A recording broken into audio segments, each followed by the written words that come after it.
Hi, good morning all. Welcome to the Early Bird. Let's get into this as I'm running late. The home teams did prevail, guys.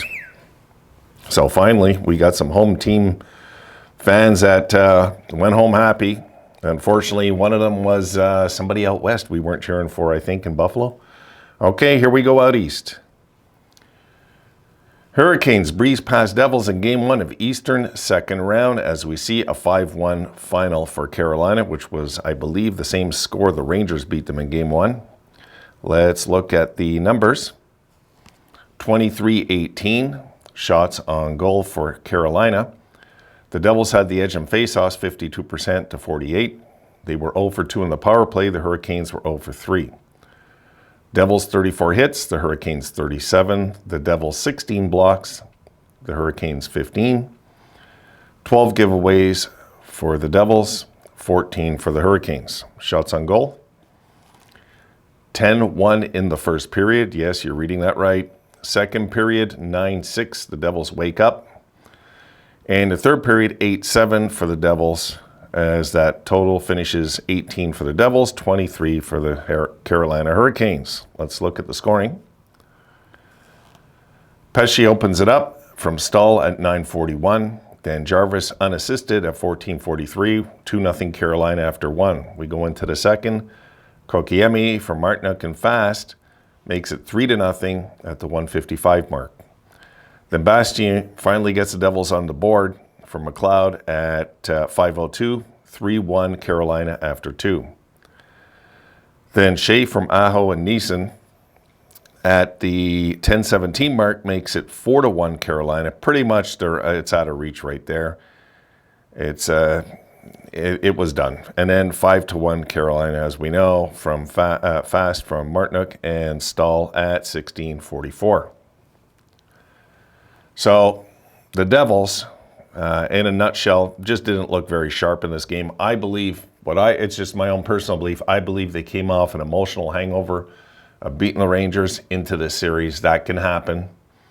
And I believe that's what happened. I believe it was very recent, and they're coming off a big emotional win, and they had a letdown. So we'll see in Game 2 if I'm right about that or not, or if just Carolina is that damn good this year in the playoffs. We're going to see, All right, let's look out west, guys. And Golden Knights withstand 4 goals from Draisaitl, top Oilers in Game 1, 6-4 Vegas final. The numbers. 34-27 shots on goal for Vegas. Oilers, the edge in the faceoffs, 52% to 48. The Oilers were 2 for 3 in the power play, but the Golden Knights were also 2 for 4. 46 hits for the Oilers, 27 for the Knights. 10 blocks for the Oilers, 23 for the Knights there. And giveaways, the Oilers had 10, and the Golden Knights had 8 shots on goal. First period, 14-8 for Vegas. Second period, 12-7 for Vegas. The Oilers outshoot Vegas in the third, 12-8. That final, 34 for Vegas again, and 27 Oilers. And scoring. Draisaitl opens it up, makes it 1-0 at 3:56 from McDavid and Bouchard. 1-0 Edmonton on the power play. Barbashev ties it up from Roy at 4:36, 1-1. Then Amadio makes it 2-1 from Carlson and Whitecloud at 9:54.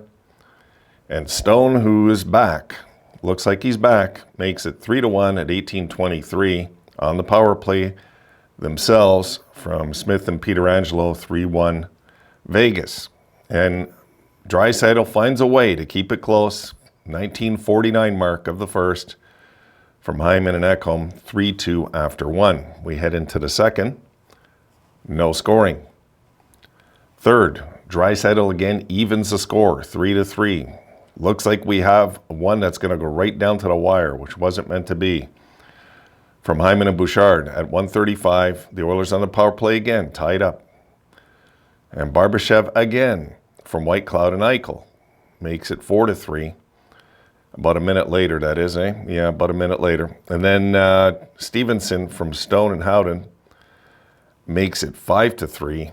And you could just feel the game slipping from the Oilers. But then again, Draisaitl, his fourth of the night, from McDavid and Ekholm at 8:33.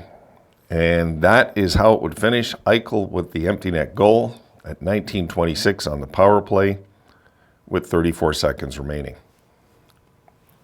And anybody that remembers that game in Buffalo where Eichel got the empty net goal to get the hat trick in Buffalo remembers that goal last night looked very familiar, didn't it? Way down deep in the corner, same spot, same place, and he throws it down.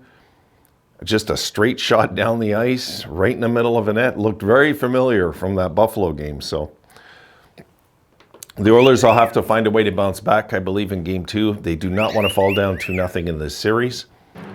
Jersey, I expect, will bounce back in Game 2. I don't know if they'll win, but I expect a much better performance out of them. They just looked a little nervous, I found, in the first period.